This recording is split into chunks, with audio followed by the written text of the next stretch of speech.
Hello dear learners, मैं doctor प्रिया सिंगला निर्माण campus of education research and training की ओर से diploma of early childhood care and education के students के लिए क्लासेस कंडक्ट कर रही हूँ।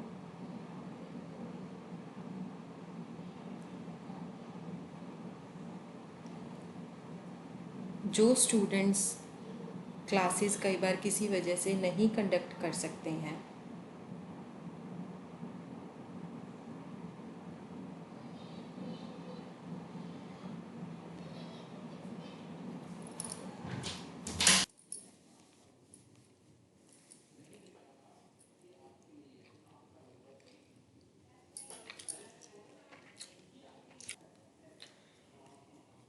Unit 20 social relationships and child rearing, इसमें हम 20.1 से लेके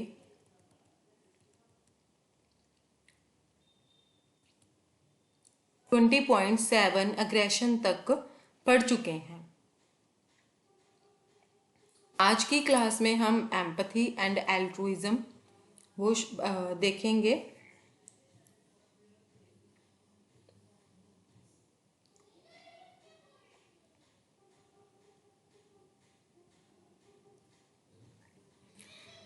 एम्पैथी मीन्स सहानुभूति और एल्ट्रुइज्म मीन्स परोपकारिता, ठीक है। और फ्रेंडशिप और प्ले के बारे में पढ़ेंगे।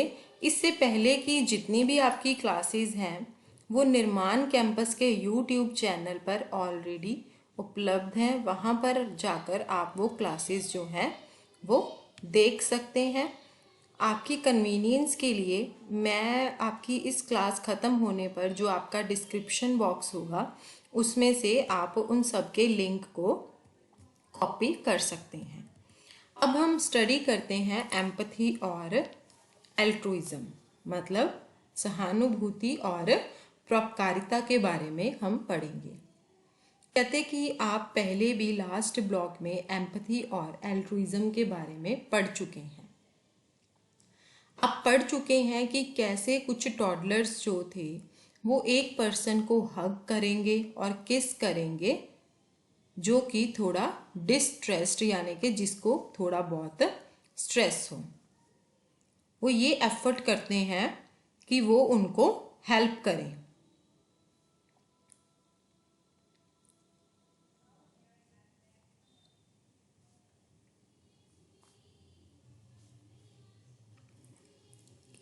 इसका मतलब ये है कि वो ये तर्क कर सकते हैं कि जो किसी भी दूसरे इंसान की इमोशनल स्टेट है उसका मतलब ये है कि वो अपनी कोई अर्लियर इमोशनल एक्सपीरियंस को रिकॉल कर सकते हैं और ये समझ सकते हैं कि कैसे दूसरा बंदा जो है वो फील कर रहा है।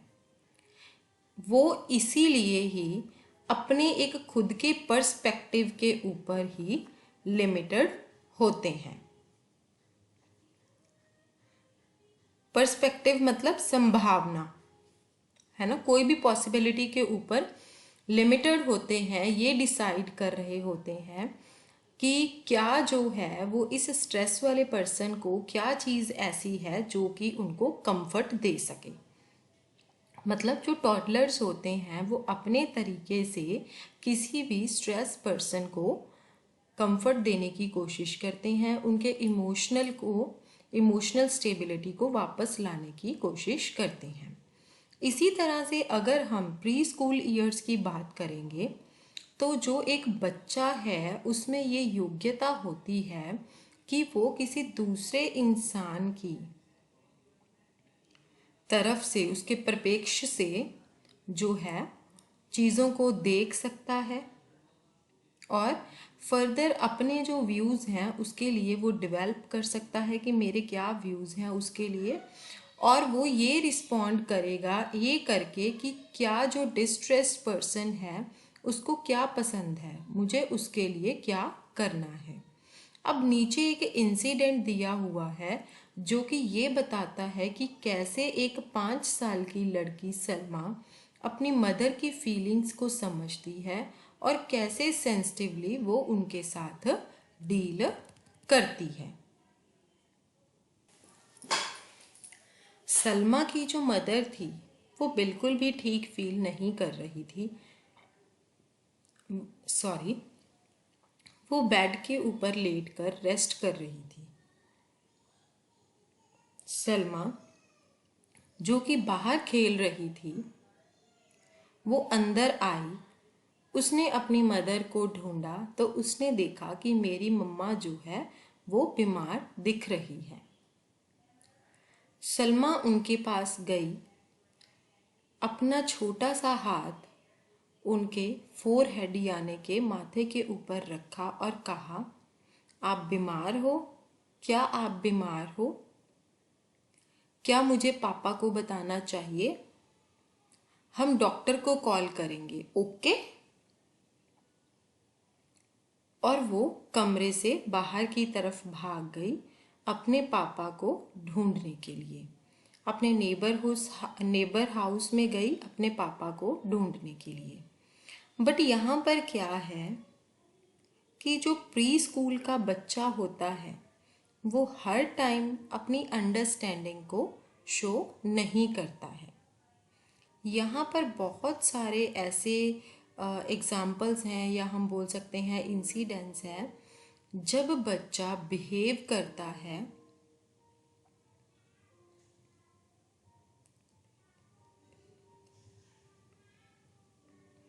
वो ये बिहेव करता है कि जैसे वो खुद कर रहा है वैसे ही दूसरा इंसान भी फील कर रहा होगा। वो ये विश्वास करते हैं कि दूसरा सैड होगा और हैप्पी होगा जैसे कि वो, मान लीजिए अगर प्री स्कूल बच्चा जो है वो किसी सिचुएशन पे सैड है तो उसको लगता है कि दूसरा इंसान भी सैड ही होगा। अगर वो किसी सिचुएशन पे हैप्पी है तो उनको लगता है कि जो दूसरा इंसान है वो भी उस सिचुएशन पर खुश ही होगा। उनको लगता है कि अगर मान लीजिए उनको लगता है कि मेरा टॉय गुम हो गया तो वो बहुत उदास हैं, इसलिए उनको लगता है कि दूसरा इंसान भी यही सोचता है कि वो दूसरा इंसान भी बहुत उदास होगा क्योंकि मेरा टॉय जो है वो गुम हो गया है। अगर वो अपने टारगेट के ऊपर बॉल को मारते हैं और खुश होते हैं तो वो ये सोचते हैं कि जो दूसरा इंसान है वो भी यही सोच रहा है कि मैंने बॉल को हिट किया, तो वो बहुत खुश होते हैं।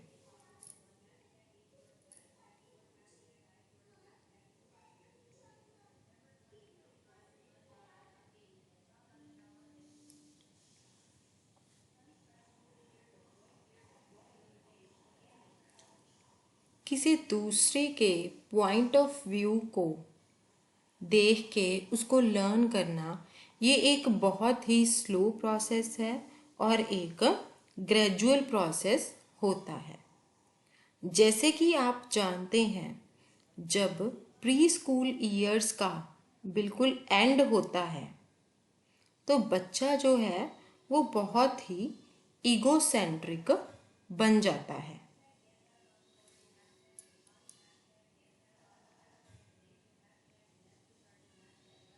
मतलब कि बहुत ही अहंकार पूर्ण हो जाता है। फिर वो ये रियलाइज करते हैं कि जो दूसरे हैं वो भी उदास ही फील कर रहे होंगे और या फिर वो किसी ना किसी रीज़न की वजह से खुश होंगे। मतलब जो प्री स्कूल बच्चा है वो ये एज्यूम करता है कि जैसे हम फील कर रहे हैं वैसे ही जो दूसरा इंसान है वो फील कर रहा होगा।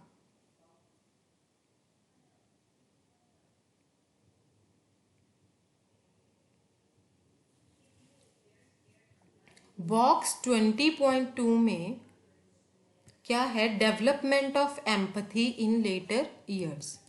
एम्पथी अब कैसे डेवलप होगी बाद के सालों में। कहते ग्रेजुअली बच्चे की ग्रोथ हो रही है। जब बच्चा मिडिल चाइल्डहुड ईयर्स में पहुंच जाता है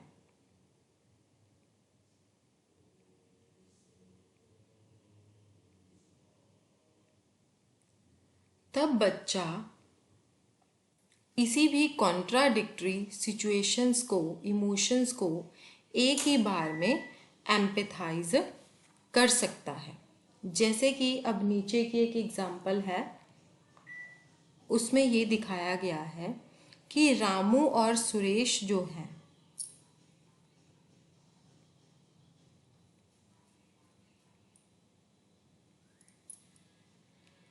रामू और सुरेश जो हैं,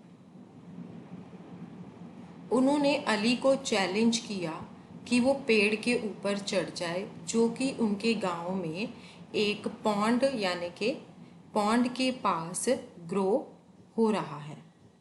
अली ने उनका चैलेंज एक्सेप्ट किया और वो तीनों ट्री के पास चले गए। अली ने चढ़ना शुरू किया, बट वो जैसे ही थोड़ा सा चढ़ा था वो नीचे गिर गया। सुरेश ने क्लैपिंग करना शुरू कर दिया।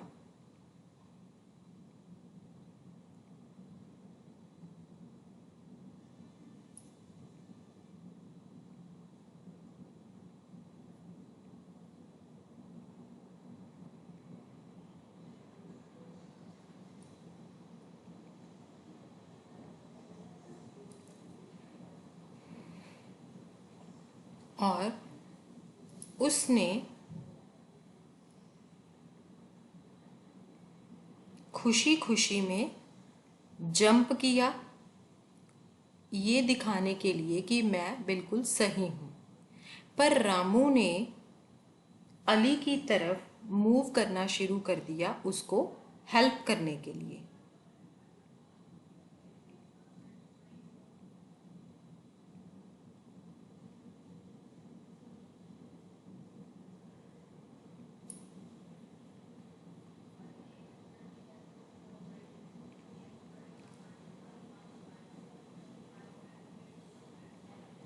और फिर वो अब्रप्टली रुक गया, मतलब वो अचानक ही रुक गया। जब उससे बाद में पूछा गया कि तुम अली की मदद के लिए क्यों नहीं गए, तो रामू ने कहा कि वो जानता था कि अली हर्ट हुआ था, मतलब उसको चोट लगी थी, पर अली एम्बैरेस्ड फील कर रहा था। अली को अच्छा नहीं लगता अगर अली के पास उसकी मदद के लिए कोई आता।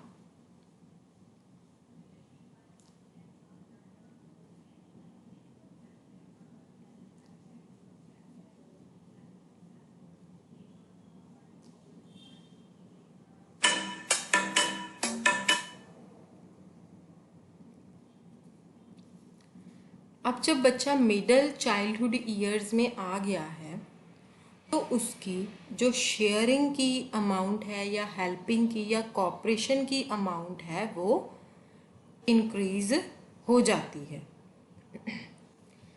ग्रेजुअली क्या है कि बच्चा जो है वो एक दूसरे के बारे में, बच्चा जो है उसकी कंप्लीट अंडरस्टैंडिंग जो है वो हो जाती है। जैसे कि दूसरे की इमोशंस हो गई या किसी और के रिस्पॉन्सेस हो गए।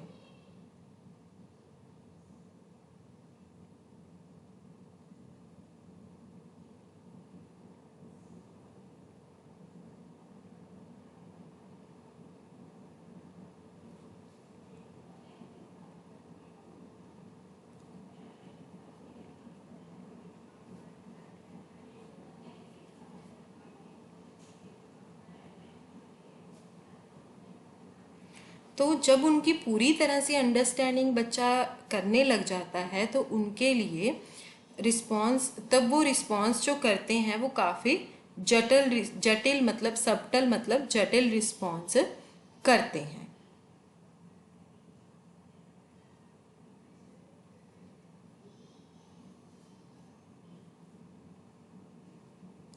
कहते कि हाथ के छूने से या एक झलक से वो ये कन्वे करते हैं कि वो ये समझ गए हैं कि एक इंसान जो है वो क्या फील कर रहा है।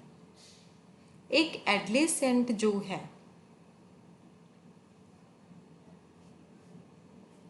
वो ये तर्क करने के योग्य हो गया है कि जो दूसरा पर्सन है वो क्या फील कर रहा है, इवन दो जो पर्सन है वो इन इमोशंस को शो नहीं कर सकता है।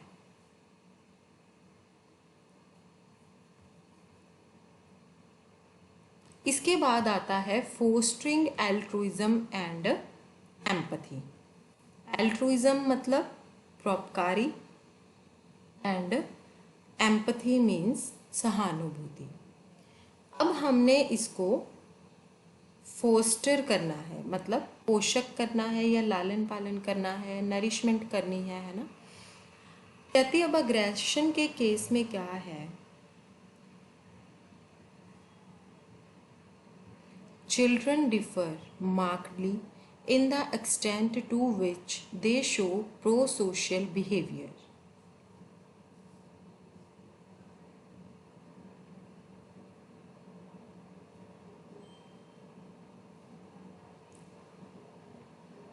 बच्चे जो हैं, बच्चों में जो प्रो सोशल बिहेवियर के प्रति उनका जो दृष्टिकोण होता है उनमें काफ़ी भिन्नता होती है। अब जो प्रो सोशल के ट्रेड्स होते हैं वो सब मिलाकर स्टेबल हो जाते हैं समय के साथ। अगर अब हम मोस्ट पर्सनैलिटी ट्रेड्स के केस की बात करें, उस केस में क्या है, जो फैमिली में सोशल एक्सपीरियंसेस होते हैं,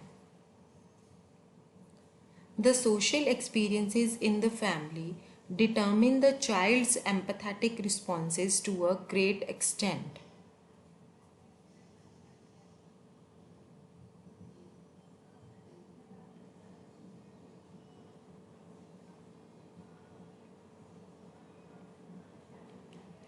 परिवार में जो सोशल एक्सपीरियंस बच्चे की जो एम्पैथेटिक प्रतिक्रिया होती है उसको काफ़ी हद तक निर्धारित करते हैं।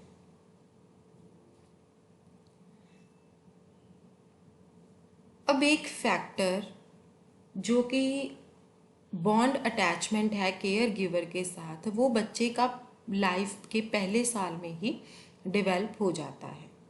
बच्चा जो कि अपनी लाइफ के पहले साल में ही एक सिक्योर अटैचमेंट को बना लेता है, वो काफ़ी ज़्यादा कंसर्न शो करता है और किसके साथ, अपने बचपन के कुछ सालों में ही अपने पीयर ग्रुप के साथ काफ़ी ज़्यादा कंसर्न शो करता है और सिंपथी भी शो करता है। अब जो डिसिप्लिनरी टेक्निक्स होती हैं या चाइल्ड रियरिंग प्रैक्टिसेस होती हैं जो कि एक केयर गिवर यूज़ करता है ना। केयर गिवर मतलब पेरेंट्स, जो मदर हो गई हैं स्पेशली, वो डिसिप्लिन की टेक्निक्स कौन से यूज़ करते हैं या बच्चों के पालन पोषण की जो प्रैक्टिसेस को यूज़ करते हैं, वो इन्फ्लुएंस करते हैं, प्रभावित करते हैं एक एम्पथी के एक्सटेंट को जो कि प्री स्कूलर्स द्वारा शो किया जाता है। अब जो स्नेह ओरिएंटेड जो डिसिप्लिनिंग होती है वो एम्पथी को डेवलप करने में काफ़ी मदद करती है, सहानुभूति को, क्योंकि वो बच्चे को ये समझने में मदद करते हैं कि दूसरा पर्सन जो है वो क्या फील कर रहा है।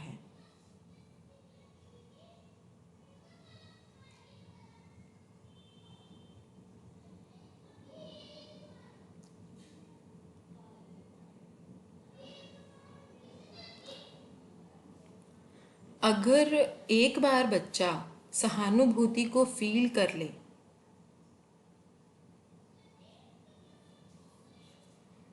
तो वो ज़्यादा इंक्लाइंड हो जाता है प्रो सोशल तरीके के, सामाजिक तरीके से बिहेव करने में, मतलब इंक्लाइंड मतलब ज़्यादा इच्छुक हो जाता है। कहते आपने अपनी इंटरेक्शंस जब किसी ऐसे बच्चे के साथ करी होंगी तब आपने ये ज़रूर देखा होगा। एक बच्चा जो रिकॉल करता है कि कितना डिफ़िकल्ट हुआ एक टेबल को अकेले शिफ्ट करना, वो बच्चा आपकी हेल्प करेगा टेबल को मूव करने में। उसके ओपोजिट अगर power oriented techniques parents use करते हैं तो वो ये स्टेटमेंट्स उसमें यूज़ करते हैं कि don't do so, I am telling you, मैं तुम्हें बता रहा हूँ कि ऐसे तुम मत करो, या फिर स्टॉप दैट। बच्चे को कोई भी क्लू नहीं देते हैं कि दूसरा पर्सन क्या फील कर रहा है और क्या गलत है, ऐसा उनको क्यों बोला जा रहा है, इसके बारे में कोई भी रीज़न नहीं देते। तो इस तरह के जो बच्चे होते हैं उनमें कभी भी एम्पथी जो है वो डेवलप नहीं होती है। जैसे बच्चा जितना ज़्यादा से ज़्यादा लोगों के साथ इंटरेक्ट करेगा उसको उतनी ही अपॉर्चुनिटी मिलेगी अपने व्यू पॉइंट्स को डेवलप करने की। इससे क्या है, बच्चे में सहानुभूति जो है वो बढ़ती ही बढ़ती है। इसके बाद हमारा आ रहा है जी फ्रेंडशिप एंड प्ले।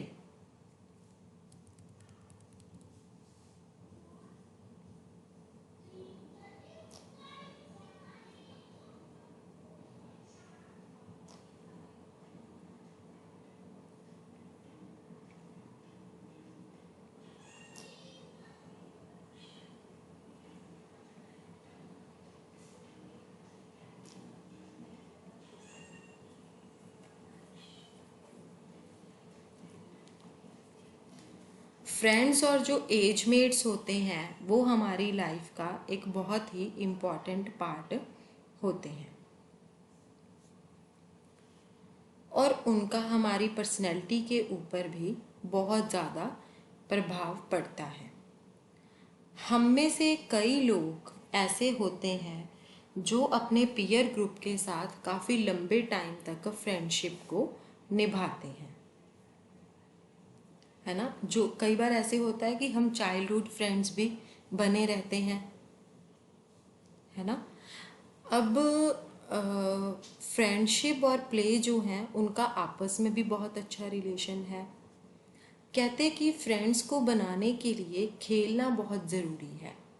खेलना एक बहुत ही स्ट्रॉन्ग मोटिवेशन होती है। फ्रेंड्स को बनाने के लिए खेलना बहुत ज़रूरी होता है। जब हम किसी दूसरे के साथ खेलते हैं अपनी 2 साल की उम्र के बाद, 2 साल की उम्र के बाद बच्चे जो होते हैं वो दूसरों के साथ खेलना शुरू कर देते हैं। मतलब बच्चा जब 3 या 4 इयर्स का होता है तब वो दूसरों के साथ खेलना शुरू कर देता है। अब जो टॉडलर्स होते हैं वो एक दूसरे के साथ इंटरेक्ट करना भी शुरू कर देते हैं। वो एक दूसरे को टच भी करेंगे, स्माइल भी करेंगे, है ना, और साउंड्स को अटर भी करेंगे सीक्वली, यानी कि मतलब चिल्लाहट की क्राई भी करेंगे, एक दूसरे के साथ खेलेंगे, एक दूसरे के कपड़ों के साथ भी खेलेंगे या एक दूसरों के पैरों के साथ भी खेलेंगे।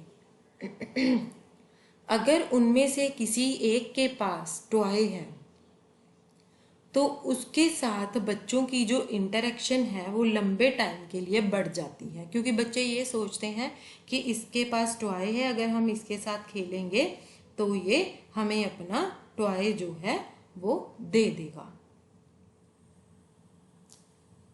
वो टॉय के साथ खेल भी सकते हैं या बार बार अपनी टर्न्स लेके भी वो लोग सारे आपस में खेल सकते हैं।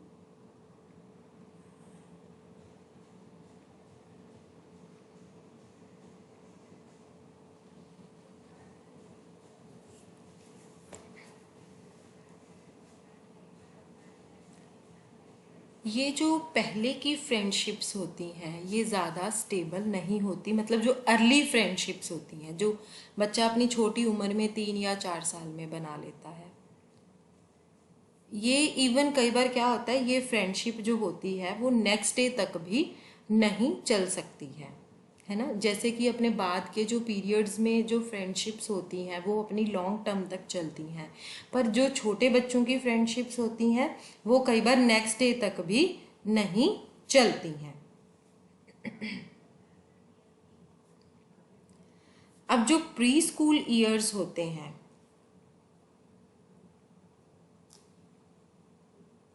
प्री स्कूल ईयर्स के ड्यूरिंग बच्चों की आपस में इंटरेक्शन बढ़ती है और बहुत ज़्यादा पॉजिटिव भी हो जाती है। जो बड़े प्री स्कूलर्स मतलब बच्चे होते हैं, बड़े प्री स्कूल के बच्चे होते हैं, वो एक दूसरे के साथ खेलते हैं, कोऑपरेट करते हैं और हर चीज़ में अपनी टर्न जो है वो ज़रूर लेते हैं।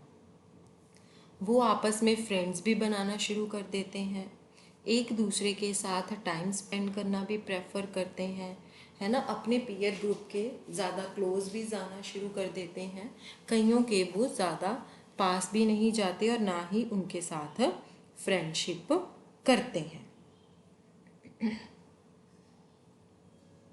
पर ये बच्चा टू बच्चा जो है वो वेरी करता है। कई बच्चे जो होते हैं वो एक दूसरे के साथ घुल मिल भी जाते हैं, पर कई बच्चे ऐसे होते हैं जो बिल्कुल भी एक दूसरे के साथ घुलते मिलते नहीं हैं। कई बच्चे ऐसे होते हैं कि जब वो एक दूसरे से अलग हो रहे हैं तो वो अपनी उदासी और नाखुशी भी एक्सप्रेस करते हैं। अब जो प्री स्कूल के बच्चे होते हैं वो जैसे कि सेम बॉय या गर्ल हो, उनको ही आम तौर पे अपने खेलने के लिए सेलेक्ट करते हैं एज अ प्लेमेट। वो अपने फ्रेंड्स के साथ एक प्रिटेंड प्ले भी एंगेज करते हैं, जैसे कि वो बोलते हैं कि आओ हम किचन किचन खेलते हैं, है ना, ऐसा कुछ, जो कि उनको लगता है कि ये बहुत ज़्यादा एग्रीएबल है हमारे लिए। उनकी डिमांड्स को भी ये चीज़ पूरा करती है क्योंकि वो उनकी इमेजिनेशंस होती हैं, सिंपथी भी ऑफर होती है और वो दूसरों को हेल्प भी करते हैं और अपने एक्सपीरियंसेस के बारे में भी पूछते हैं कि उनके क्या एक्सपीरियंस रहे किसी भी चीज़ को लेके। जब पीयर ग्रुप्स के साथ इंटरेक्शंस करते हैं प्री स्कूल ग्रुप के बच्चे जो होते हैं, तब वो ज़्यादा सोशल बन जाते हैं अगर हम टॉडलरहुड पीरियड से कंपेयर करें। जो प्री स्कूलर्स होते हैं उनकी फ्रेंडशिप्स जो होती हैं वो ज़्यादा लंबे टाइम तक नहीं चलती हैं। इस पीरियड में जो फ्रेंडशिप्स होती हैं उनको हम मोमेंट्री प्लेमैटशिप बोलते हैं।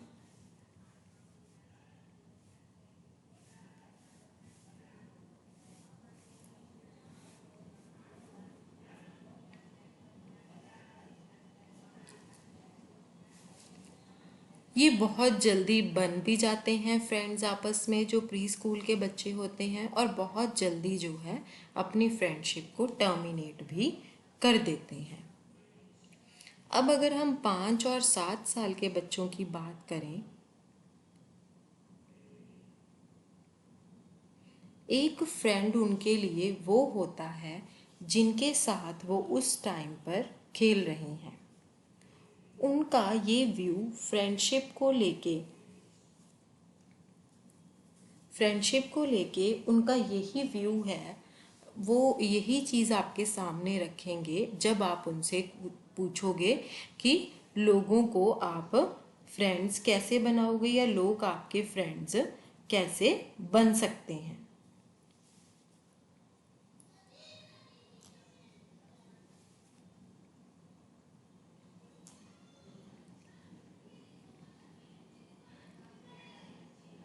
इसके रिस्पॉन्स में वो आपको यही कहेंगे कि वो जो उनके साथ खेलते हैं जी, जब हम इकट्ठे खेलते हैं तो वो हमारे क्या हैं, फ्रेंड्स हैं। अब बच्चों के लिए जो प्लेमेट्स होते हैं वो ज़्यादातर या तो उनके स्कूल मेट्स होते हैं या उनके आसपास जो बच्चे होते हैं, उनके नेबरहुड में जो बच्चे होते हैं वो उनके साथ ज़्यादा खेलते हैं। जब प्री स्कूल ईयर्स का एंड आता है तब बच्चे ये समझना शुरू कर देते हैं कि ये बहुत ही कॉमन इंटरेस्ट है और फीलिंग्स है।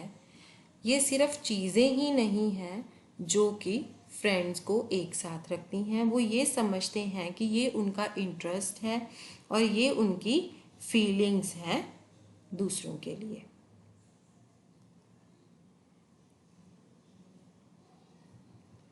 But they take into account only the immediate events. पर वो सिर्फ जो इमीडिएट इवेंट्स होते हैं उनको ही ध्यान में रखते हैं, मतलब जो केवल उनके तत्कालीन घटनाएं होती हैं सिर्फ उनको ही ध्यान में रखते हैं।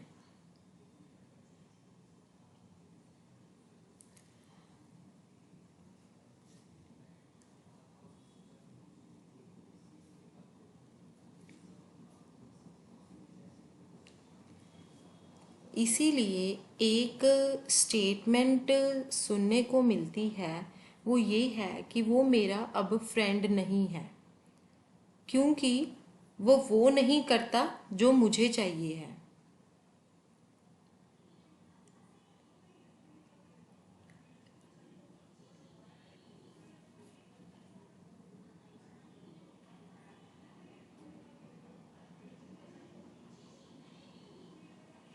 उनके कहने का मतलब ये होता है कि अगर जो वो चाहते हैं, है ना, अगर जो दूसरा बच्चा है वो वही कर रहा है तो वो उनको एज अ दोस्त जो है, एज अ फ्रेंड पसंद है।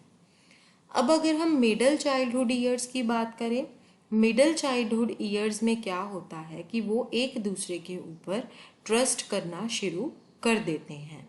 वो एक दूसरे की ज़रूरतों को भी रिस्पॉन्ड करते हैं और जो भी कोई एट्रीब्यूट्स होते हैं, किसी भी एट्रीब्यूट्स की जो प्रेजेंस होती है फ्रेंड्स में, वो उनकी फ्रेंडशिप के बहुत ही इम्पॉर्टेंट फीचर्स बन जाते हैं, जैसे कि काइंडनेस होना या कंसीडर करना।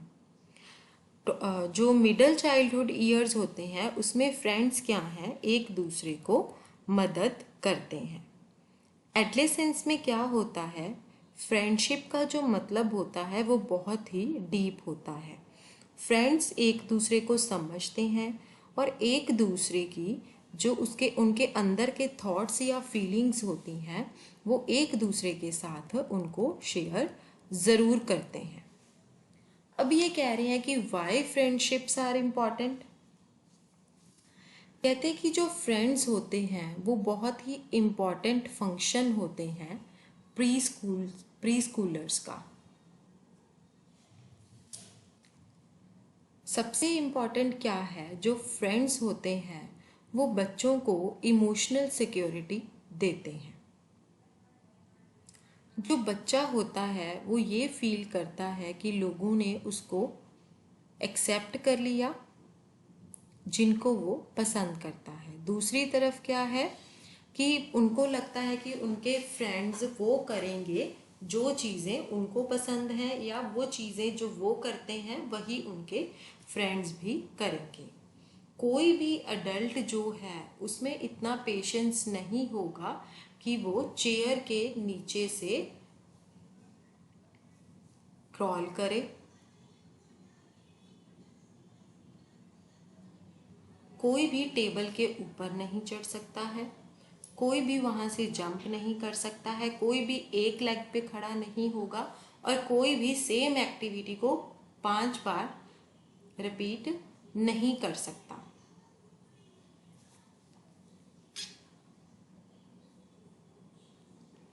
In order to please the demo of the mountain who has threatened to drop huge rocks.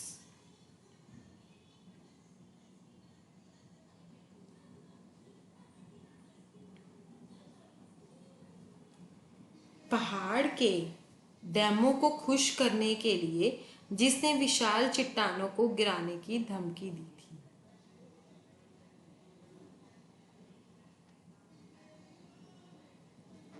वो चीजें करते हैं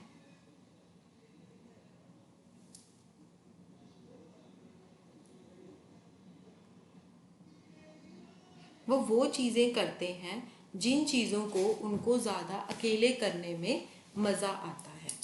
तीसरा क्या है, फ्रेंड्स जो हैं वो एक दूसरे से बहुत सारी स्किल्स को सीख जाते हैं। चौथा है कि फ्रेंड्स अपने खुद के स्टैंडर्ड्स सेट करते हैं जिसके थ्रू वो दूसरे बच्चों को अपने आप जज कर सकते हैं। एक हेल्दी कंपटीशन की जो सेंस है वो उनमें जनरेट होती है।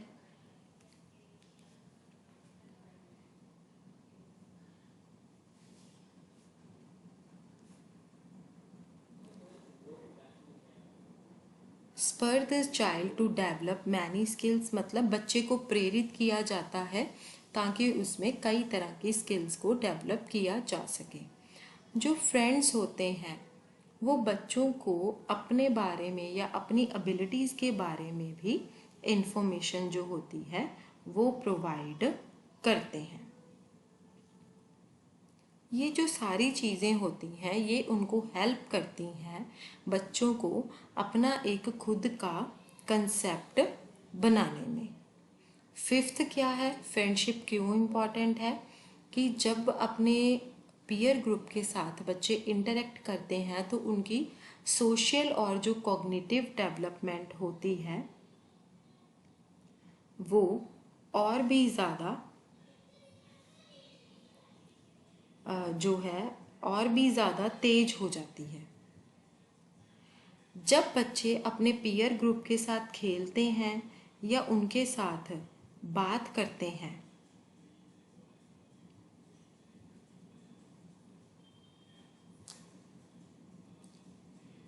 तो बच्चा उन चीज़ों की तरफ एक दूसरे के पर्सपेक्टिव से देखना शुरू कर देता है।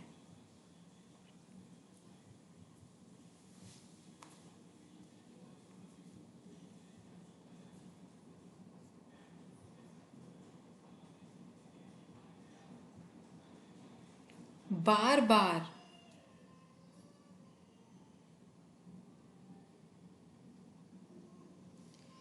इस जो ये नेचर होती है इसका बार बार जो एनकाउंटर है वो बच्चों को मदद करता है कि वो अपनी ईगोसेंट्रिक थिंकिंग से मूव हो सके, यानी कि दूर चले जाएं। अब किसी दूसरे इंसान के पर्सपेक्टिव को लेकर आप जानते हैं कि ये बहुत बेसिक होता है कि कई कॉग्निटिव टास्क और कई क्रूशियल एलिमेंट्स जो सक्सेसफुल क्रूशियल एलिमेंट्स होते हैं जो कि लोगों के साथ सोशल इंटरेक्शन को सक्सेसफुल बनाने में मदद करते हैं। नेक्स्ट है हमारा चिल्ड्रंस प्ले। जैसे जैसे बच्चे बड़े होते जाते हैं उनकी जो खेलने की नेचर है उसमें चेंज आता जाता है। उनकी ग्रोथ के हिसाब से लगा सकते हैं, जैसे वो सोशल और कॉग्निटिव एबिलिटीज़ भी अलग अलग तरीके से करते हैं, है ना।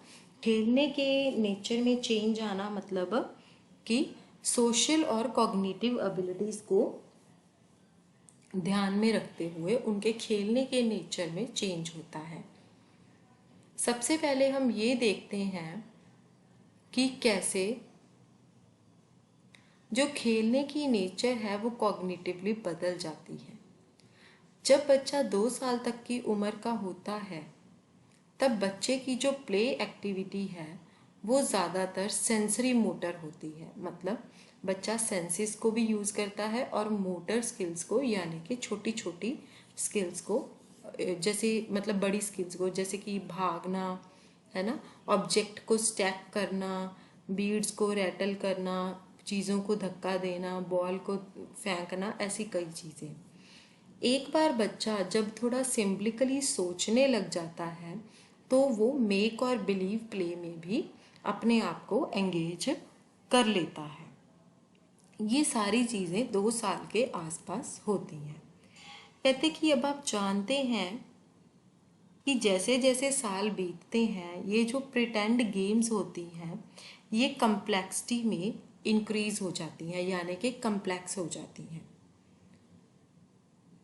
अगर प्री स्कूल ईयर्स में सेंसरी मोटर प्ले नहीं होता है इस तरह से, इसी तरह से दूसरे तरह के कॉम्बिनेशंस में, जैसे कि बच्चे सेंसरी मोटर भी करते हैं या और भी कई तरह के प्ले जो हैं वो मिलके कर सकते हैं।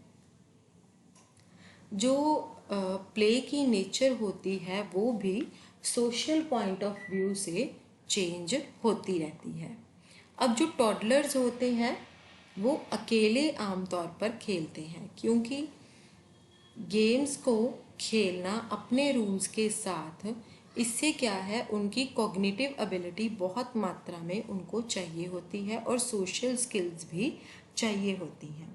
जो बच्चा होता है वो इनको बाद में दूसरों के साथ नहीं खेलता है। प्री स्कूलर्स जो होते हैं वो सिंपल ग्रुप गेम्स में पार्टिसिपेट करते हैं, पर गेम्स में जो पार्टिसिपेशन होती है वो ज़्यादा अब्स्ट्रैक्ट रूल्स के साथ होती है, जो कि मिडिल चाइल्डहुड ईयर्स में देखने को मिलती है। ये है आपकी एक्सरसाइज 4। इसके बाद आती है हमारी समरी, ग्लॉसरी, और ये सारी एक्सरसाइजेस के पीछे आंसर्स दिए हुए हैं। आपका अब चैप्टर 20 जो है वो ख़त्म हो चुका है। अब हम जो है स्टार्ट करेंगे हमारा चैप्टर 21। चैप्टर 21 जो है play activities for movement and mobility. इसमें हम क्या क्या पढ़ेंगे? Games, a waste of time. इसमें हम पढ़ेंगे role of outdoor and indoor games और प्ले एक्टिविटीज इन डेवलपमेंट। इसके बाद है the role of care giver during play activities for movement and ability. Play activities for gross motor development, इसके under हम क्या पढ़ेंगे? Games of running, chasing, crawling and jumping, games of hide and seek, play activities involving slow movement and balancing, games involving climbing, sliding and swinging, games of catching, throwing and kicking, play activities for fostering fine motor development.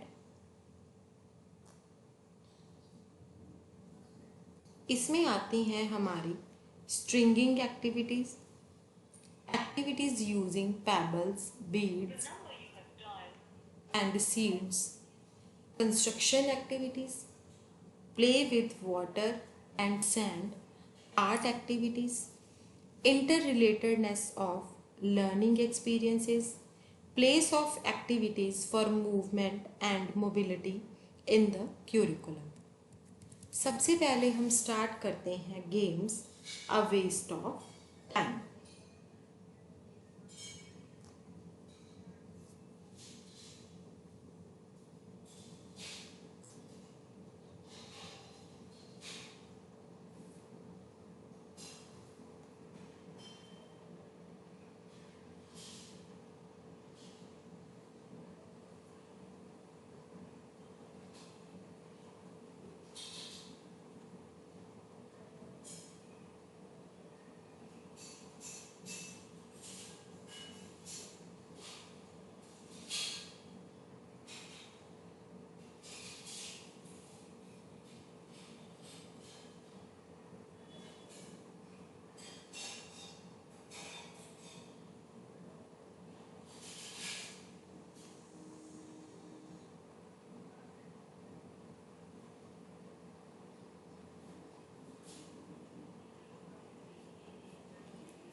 Childhood क्या है उसको हम कैसे याद रखते हैं? Childhood को हम बहुत सारे लोग इस तरीके से याद रखते हैं कि वो हमारा वो पीरियड है जिसमें हम एक्टिव प्ले करते थे, जिसमें हम कभी भी नहीं थकते थे। वो सिर्फ खेल होता था, प्ले होता था, गेम्स होती थी और सिर्फ हर तरफ जो है सिर्फ फन ही फन होता था।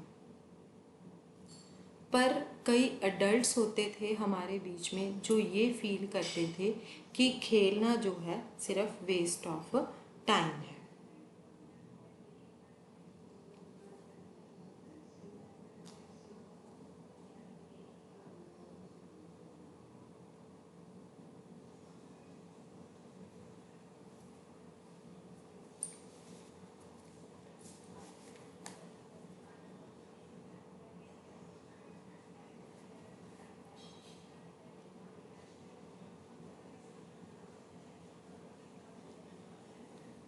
वो बच्चों को धिक्कारते थे जो बच्चे अपना टाइम सिर्फ प्ले में स्पेंड करते थे।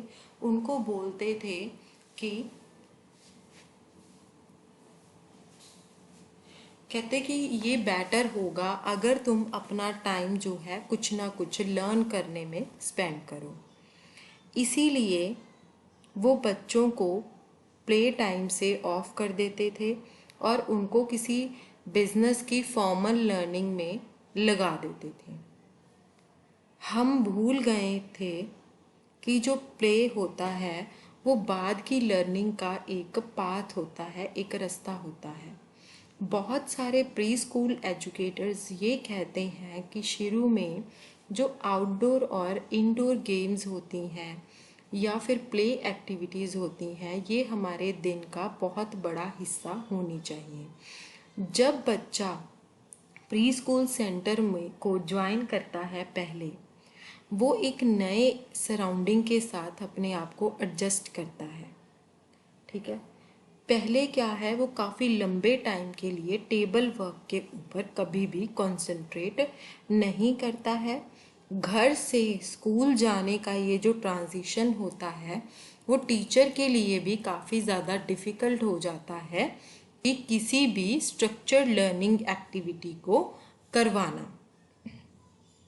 तो वो कहते हैं कि बच्चों को खेलने दो जितना कि वो खेल सकते हैं। ग्रेजुअली क्या है जैसे जैसे बच्चे रूटीन के साथ फैमिलियर होते हैं, है ना, तो वो लंबे टाइम के लिए बैठना भी सीख जाते हैं और उनकी जो कुछ ना कुछ लर्न करने का उनके ऊपर जो प्रेशर होता है वो भी बढ़ जाता है। अब उनको आउटडोर या इंडोर गेम्स के लिए जो टाइम अलॉट किया जाता है, ठीक है, या प्ले एक्टिविटीज़ के लिए टाइम अलॉट किया जाता है वो ऑटोमेटिकली कम हो जाता है। इनफैक्ट जब बच्चे एक क्लास से दूसरी क्लास में भी मूव करते हैं तो जो गेम्स होती हैं उनकी प्रायोरिटीज़ की लिस्ट में काफ़ी नीचे की तरफ मूव हो जाती हैं। कहते कि क्या इंडोर और आउटडोर गेम्स जो होती हैं वो बच्चों को मूवमेंट और मोबिलिटी की अपॉर्चुनिटीज़ प्रोवाइड करती हैं या सच में एक वेस्टेज ऑफ टाइम होता है? कहते अभी जो हम नीचे डिस्कशन करेंगे उससे हमें ये पता चलेगा कि कैसे आउटडोर और इंडोर जो गेम्स और प्ले एक्टिविटीज़ होती हैं वो बच्चों की फिज़िकल और मोटर डेवलपमेंट को तेज करती हैं और बच्चों के जो आसपास उसकी पर्सनैलिटी डेवलपमेंट में भी हेल्प करती हैं। Role of outdoor and indoor games and play activities in development. encouraging development of physical and motor abilities। Physical और मोटर एबिलिटीज की डेवलपमेंट को एनकरेज करना। अब वो कैसे करेंगे एनकरेज? कहते ये सिर्फ तभी हो सकता है अगर बच्चा कोई एक्टिव इनडोर या आउटडोर प्ले एक्टिविटीज या गेम्स में इन्वॉल्व हो। तो बच्चे को अपॉर्चुनिटी मिलती है कि उसकी जो मसल्स ग्रो हो रही होती हैं उनकी एक्सरसाइज होती है, कोऑर्डिनेशन डेवलप होती है बच्चों की और उनकी जो ग्रॉस और फाइन मोटर स्किल्स होती हैं वो और भी ज़्यादा रिफाइन होती हैं। अब जो कॉमन प्ले ग्राउंड एक्टिविटीज़ होती हैं वो बच्चों को वैरायटी ऑफ मसल मूवमेंट्स जो हैं वो प्रोवाइड करती हैं। अब मान लीजिए हम एक कॉमन स्लाइड की बात करें। बच्चा जो है वो स्लाइड के ऊपर दौड़ता है, लैडर के ऊपर चढ़ता है, जिसमें क्या इन्वॉल्व होता है, बच्चे का विजुअल पर्सपेक्टिव चेंज होता है और फिर इसी कारण बच्चे की जो आईज और लिम्स की कोऑर्डिनेशन है वो अच्छी होती है। बच्चे अपने आप को एडजस्ट करते हैं टॉप के ऊपर और बैलेंस बनाते हैं। बच्चे की ब्रीदिंग भी चेंज होती है और न्यू हाइट पे जाके बच्चे की विजन भी चेंज होती है। फिर वो अपने आप चढ़ते हैं स्लाइड के ऊपर और एक्सपीरियंस करते हैं मोशन और स्पीड को, और फाइनली वो एक कंट्रोल्ड स्टॉप के साथ अचानक आ जाते हैं। अब बच्चा जो है वो डिफरेंट 8 तरह की ग्रोस मोटर मूवमेंट्स में इन्वॉल्व हो जाता है सिर्फ 3 से 4 मिनट के इस टाइम में। ये जो सीक्वेंस है वे बच्चा बार बार करता है। हर टाइम बच्चे की जो मूवमेंट है वो थोड़ी सी बेटर सिंक्रोनाइज हो जाती है, थोड़ी और इम्प्रूव हो जाती है और उनकी जो ग्रोस मोटर है वो तेज भी हो जाती है। अब अगर हम दूसरी एग्जाम्पल लेते हैं तो वो क्या है?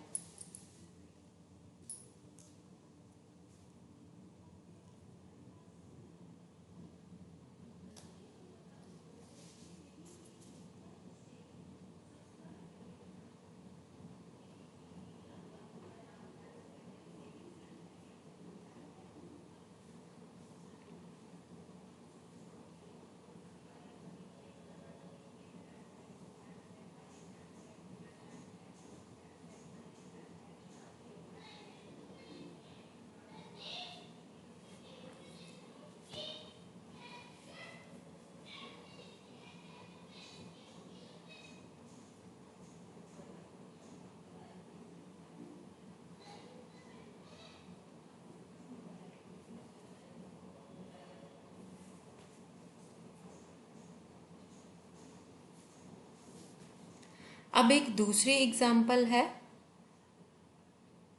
जिसमें कि एक पॉपुलर एक्टिविटी करी जाएगी जो कि लीव्स या बीड्स को एक स्ट्रिंग में डालना है।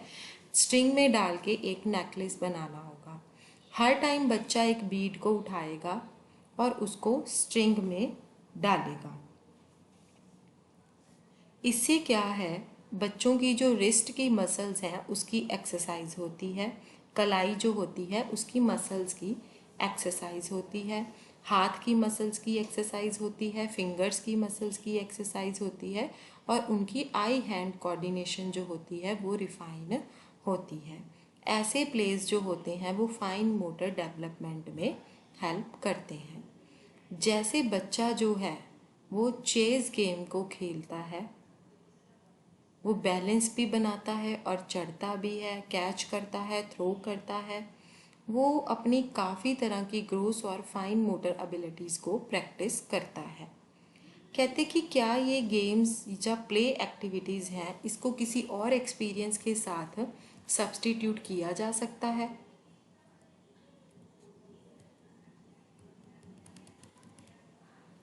जो कि बच्चों को अच्छी तरह से फिज़िकली डेवलप होने की अपॉर्चुनिटीज़ दें और सेम टाइम पे वो इंजॉय वाली भी हों। हमें लगता है कि नहीं, इतनी आसानी से नहीं।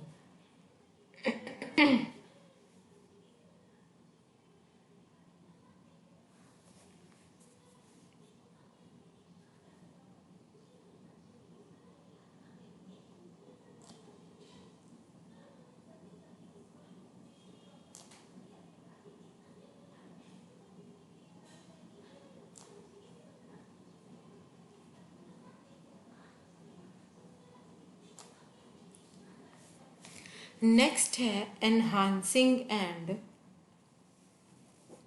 Enhancing confidence and self esteem. कहते कि एक इंसान का मास्टरी होनी या कंट्रोल होना अपने ऊपर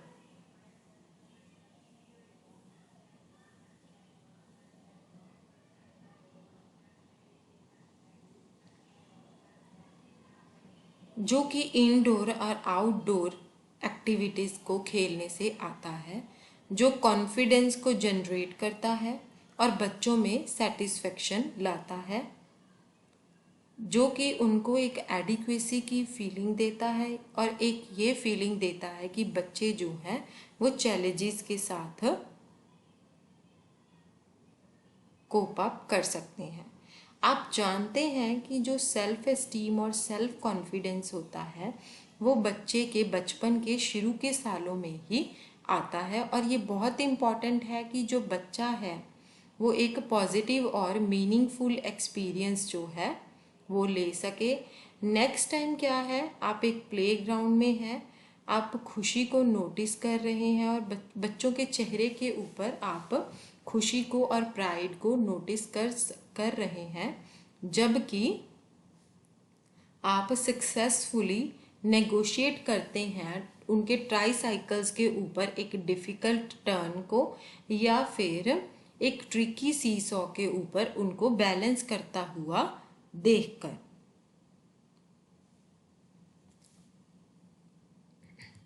पर एक इंसान की मूवमेंट के ऊपर ये जो कंट्रोल होता है ये सिर्फ फर्स्ट अटेम्प्ट में नहीं आता है।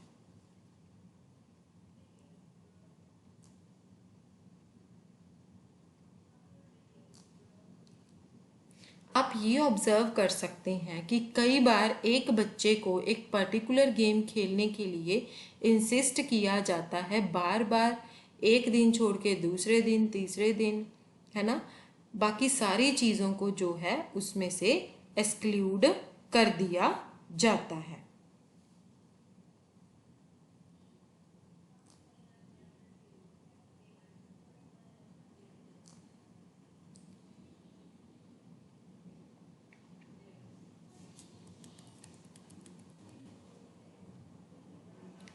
कई दिनों के लिए बच्चे एक साथ ट्राईसाइकिल भी चलाते हैं, सी सॉ के ऊपर बैलेंस भी बनाते हैं या ब्लॉक्स के साथ खेलते भी हैं। ये जो कॉन्सेंट्रेशंस होती हैं किसी एक पर्टिकुलर एक्टिविटी के ऊपर, वो बच्चों की किसी भी एक पर्टिकुलर चीज़ में मास्टरी जो है उसको इंडिकेट करती हैं। एक बार जब बच्चा अपनी सेटिस्फाइड होता है अपनी अकम्पलिशमेंट्स के बारे में जो कि उसने ट्राईसाइकिल पर करी थी, जैसे कि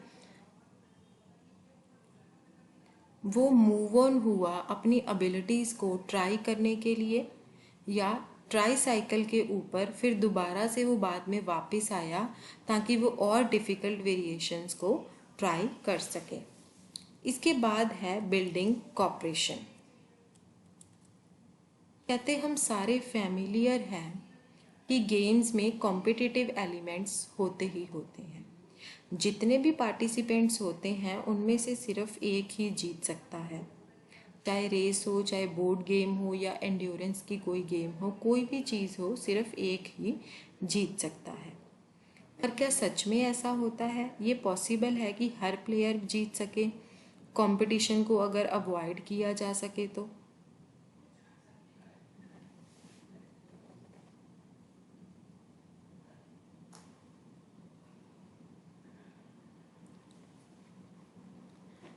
हम में से बहुत सारे अडल्ट्स हैं जो कि कॉम्पिटिटिव पर्सन्स होते हैं और उनकी यही टेंडेंसी जो है वो बच्चों के साथ हमारी इंटरेक्शन को पाकोलेट यानी कि डिमिनिश कर देती है। हमें इस तरह की सिचुएशंस को सेटअप करना है प्ले में, जिसमें बच्चे एक दूसरे के साथ कंपटीशन कर सकें, जहाँ पर हर कोई सोच सके कि सिर्फ मैं ही हूँ,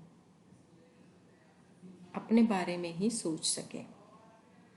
हम यहाँ पर ये कह के इस चीज़ को जस्टिफाई करते हैं कि कंपटीशन जो है वो लाइफ का एक तरीका है और बच्चों को ये शुरू में ही अर्ली लर्न कर लेना चाहिए कि कैसे उसने एक कॉम्पिटिटिव वर्ल्ड में अपना ध्यान खुद रखना है। पर यहाँ पर ये भी याद रखना बहुत ज़रूरी है कि बहुत सारे रिलेशनशिप्स होते हैं जहाँ पर कॉपरेशन ज़रूरी होती है। बहुत सारे ओकेजन्स होते हैं जब बच्चा जो है वो एक दूसरे के साथ खेलते हुए कॉपरेट करता है, और ये अडल्ट्स के लिए भी होता है इस ट्रेट को अपने अंदर लेके आना। कहते कि आप ऑब्जर्व कर सकते हैं कि एक बच्चा जब दूसरे बच्चे को किसी राउंड अबाउट के ऊपर हेल्प कर रहा है या उसके ट्राई साइकिल को पुश कर रहा है, अगर एक बच्चा हर्ट होता है, उसको चोट लगती है, तो वहाँ पर बहुत सारे लोग गैदर हो जाएंगे उसको कंफर्ट दिलाने के लिए। बच्चा जो है वो ऑब्जर्व करके काफ़ी कुछ सीख सकता है।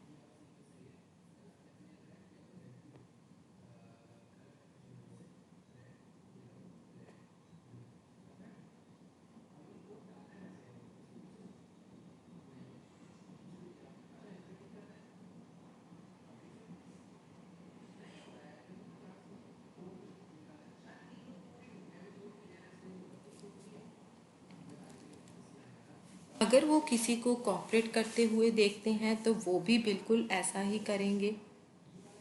जो गेम्स होती हैं वो सिचुएशंस को ऑफ़र करती हैं जहाँ पर बच्चे एक दूसरे से कुछ ना कुछ ज़रूर सीखते हैं।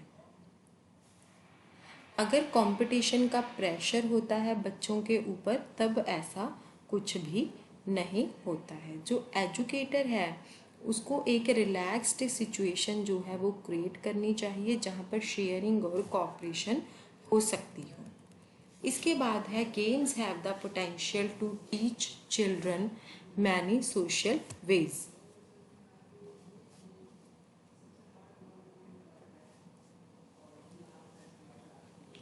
गेम्स के थ्रू बच्चा जो है वो काफ़ी टर्न्स लेनी सीख जाता है। वो टर्न्स लेनी सीख जाता है कि अब मेरी टर्न है, अब आपकी टर्न है ना। वो स्लोअर प्लेयर के साथ शेयर करना सीख जाता है, हम्बल हो जाता है अपनी स्किल्स के बारे में, या अपने डिसीजंस लेने भी सीख जाता है।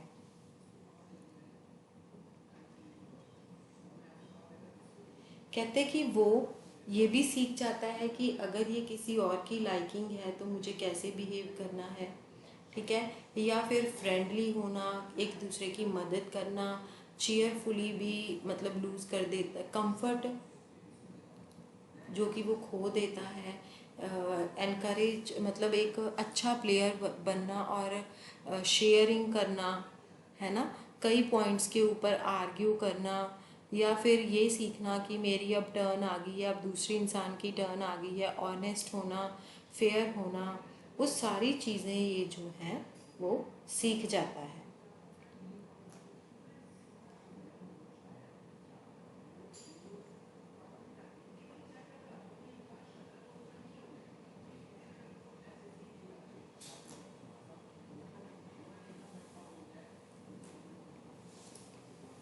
इसीलिए जो कंपटीशन होते हैं वो प्ले डोमिनेट नहीं होने चाहिए, इसकी बजाय कॉपरेशन जो है उस पर ज़्यादा स्ट्रेस देना चाहिए।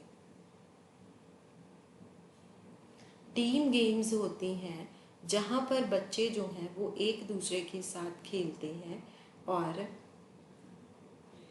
अपने एफर्ट्स लगाते हैं जीतने के लिए और कॉपरेशन को जनरेट करते हैं। बोर्ड गेम में क्या होता है, जहाँ पर हर बच्चा एक इंडिविजुअल प्लेयर होता है, अगर वो हर किसी की हेल्प करेंगे तो इससे क्या है, उनके खुद के स्कोर्स जो हैं बढ़ जाएंगे, फिर हर कोई जीत जाता है।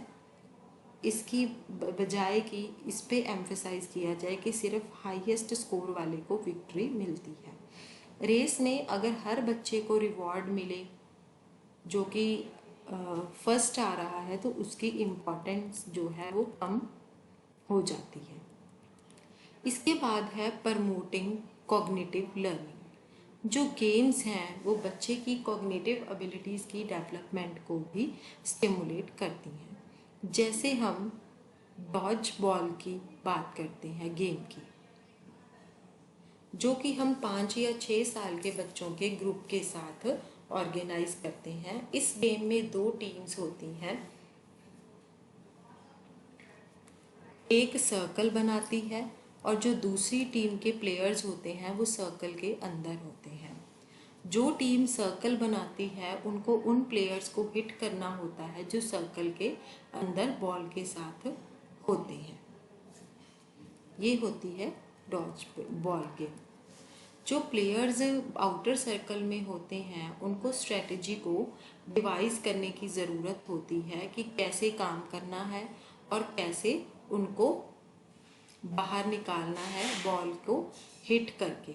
जो प्लेयर्स शॉर्ट टाइम में पॉसिबिलिटी कर सकता है वो ये डिसाइड करते हैं कि कौन जो है उनके पहले टारगेट होंगे। प्रायोरिटी एक्सपीरियंस के बेसिस के ऊपर जितना कि वो बच्चों के बारे में जानते हैं कि किसको पहले जो है डॉज किया जा सकता है बॉल के साथ, वो उसी प्लेयर के ऊपर सबसे पहले बॉल को फेंकते हैं। ठीक है, फिर वो दूसरी डायरेक्शन में जाते हैं और अलर्ट और रिस्पॉन्सिव रहते हैं खेल के टाइम पे कि टीम मेंबर्स जो हैं वो अपनी स्ट्रेटजी जो है एक दूसरे के साथ कम्युनिकेट करते हों। अगर उनके प्रीवियस मूव सक्सेसफुल नहीं हुए होते हैं तो वो उनको फिर से दोबारा से रिवाइज करते हैं। अब जो प्लेयर्स सर्कल के अंदर होते हैं उनके लिए भी बहुत ज़्यादा थिंक करने की ज़रूरत होती है, उनको भी सोचने की ज़रूरत होती है कि हर बच्चा जो है वो अपने बारे में सोचता है। सारी गेम के थ्रू वो अलर्ट रहते हैं और डॉजिंग बॉल की स्ट्रेटजी के बारे में सोचते हैं। इसके लिए क्या है, बच्चे को एनालाइज करना आना चाहिए, डिड्यूस करना और एंटिसिपेट करना आना चाहिए कि कैसे दूसरी टीम के प्लेयर जो हैं वो बॉल पहले किसकी तरफ फेंकेंगे। ये जो ऊपर अभी दी गई थी ये एक एग्जाम्पल थी। कुछ गेम्स ऐसी होती हैं जिसमें बच्चों को एक्शन की जो सीरीज़ होती हैं वो याद रखनी पड़ती हैं, कुछ स्ट्रेस स्ट्रेटजीज़ होती हैं या और कोई गेसिंग होती है, वो सारी चीज़ें उनको याद रखनी पड़ती हैं। अब पूरी इंडोर और आउटडोर प्ले एक्टिविटीज़ और गेम्स में क्या होता है, बच्चों को अपनी ऑब्जर्वेशन की पावर को तेज करना होता है और क्या सिमिलैरिटी है और क्या डिफरेंस है ऑब्जेक्ट्स के बीच में, इसको लर्न करना होता है कि उनको कुछ एट्रीब्यूट्स के बेसिस के ऊपर अपॉर्चुनिटी मिली है क्लासीफाई करने की। जैसे कि टीचर कहता है कि सारे वुडन टॉयज़ जो हैं वो बॉक्स में जाएंगे और मेटल टॉयज़ जो हैं वो शेल्फ पर रहेंगे। रीजनिंग एबिलिटीज़ डेवलप होती हैं, जैसे कि रूल्स जर्नलाइज होते हैं, डिवाइस होते हैं और जर्नलाइज होते हैं, फिर नए हाइपोथेसिस बनते हैं और उनको टेस्ट किया जाता है। अब रीजनिंग एबिलिटीज़ कैसे डेवलप होती हैं,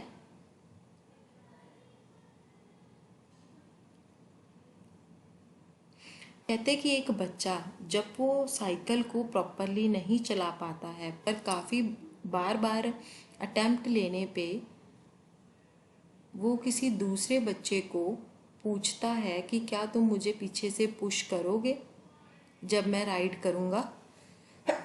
sorry, excuse me. Devise rules and generalise, formulate hypothesis and test them. जैसे एक 4 साल के बच्चों का ग्रुप है जो कि बाउंस बॉल खेल रही हैं। वो ये पता लगाते हैं कि उनकी जो प्लास्टिक की बॉल है वो ज़्यादा बाउंस नहीं करती है, इसीलिए वो रबड़ की बॉल के साथ उसको चेंज कर लेते हैं। कैसे एक गेम को जीता जाता है और कैसे जो है हम उसको जीत सकते हैं।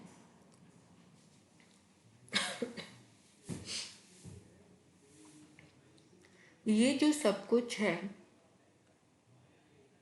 जब बच्चे खेलते हैं तो ये सारी चीज़ें उनमें आती हैं। वो गेम के रूल्स को मॉडिफाई भी कर सकते हैं जब वो खेल रहे होते हैं ताकि गेम को और इंटरेस्टिंग बनाया जा सके और चैलेंजिंग बनाया जा सके। वो नई गेम्स को भी क्रिएट करते हैं और वो डिफरेंट रोल्स में अपने आप को इमेजिन भी करते हैं और उनकी तरह एक्ट भी करते हैं। वो अपने माइंड को स्ट्रेच करते हैं एक इमेजिनेटिव और क्रिएटिव डायरेक्शंस में। गेम्स जब वो खेलते हैं तब उनको बहुत कुछ उसमें से सीखने को मिलता है। टीचर्स जैसे उनको मॉनिटर करते हैं, डायरेक्शंस देती हैं। जो लर्निंग है वो गेम्स का एक इंसिडेंटल पार्ट होता है।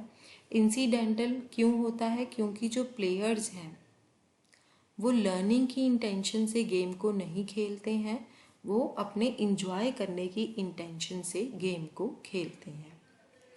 बच्चे जो होते हैं वो गेम्स को अपने आप शुरू करते हैं और वो उनमें ज़्यादा इंटरेस्ट भी दिखाते हैं इंस्टेड ऑफ कि और कोई प्री स्कूल की एक्टिविटीज़ हों। इसी कारण जो लर्निंग है वो इंसिडेंटली गेम्स के थ्रू होती है और बहुत ज़्यादा मीनिंगफुल और परमानेंट होती है। एक गेम जिसमें सारे बच्चे इन्वॉल्व होते हैं, सबको कुछ ना कुछ करना होता है और उनको इमीडिएट फीडबैक मिलता है जो कि उनकी रिफ्लेक्शन को स्टिमुलेट करता है। जैसे कि उन्होंने कहा, मैंने बॉल को प्रॉपरली स्ट्राइक नहीं किया, अगली बार मैं ऐसा करूँगा। इन दिस मैनर बच्चे जो होते हैं अपने एक्शंस को एनालाइज करते हैं, फिर उसका कुछ ना कुछ ऑल्टरनेट सोचते हैं और उसको अगली अपॉर्चुनिटी में टेस्ट ज़रूर करते हैं। ये हाइपोथेसिस टेस्टिंग की बिगनिंग होती है जो कि साइंटिफिक थिंकिंग का बेस होती है। नेक्स्ट है हमारा एक्सप्रेसिंग इमोशंस। बच्चे जो होते हैं वो काफ़ी डिसअपॉइंटमेंट कई बार फील करते हैं, फ्रस्ट्रेटेड और गुस्सा भी अपनी असली लाइफ में फील करते हैं। वो क्यों होता है? क्योंकि उनको लगता है कि उनको जो चाहिए था वो उनको नहीं मिला है। गेम्स बच्चे को सिचुएशंस प्रोवाइड करती हैं जहां बच्चे जो हैं रियल लाइफ एनकाउंटर्स में एक्ट कर सकते हैं, अपनी फीलिंग्स और इमोशंस को एक्सप्रेस कर सकते हैं जो कि वो आमतौर पर नहीं कर पाते हैं।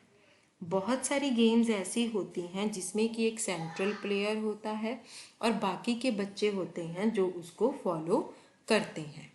ऐसी जो गेम्स होती हैं वो बच्चों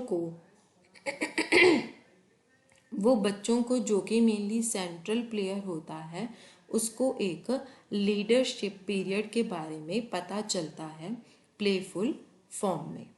ये जो ब्रीफ सेंस होती है पावर की, ये बच्चों के लिए, यंग बच्चों के लिए एक रिवॉर्ड होता है कि वो बड़ों के संसार में जो पावर लेस फील करते हैं यहाँ पर उनको वो पावर मिल गई है।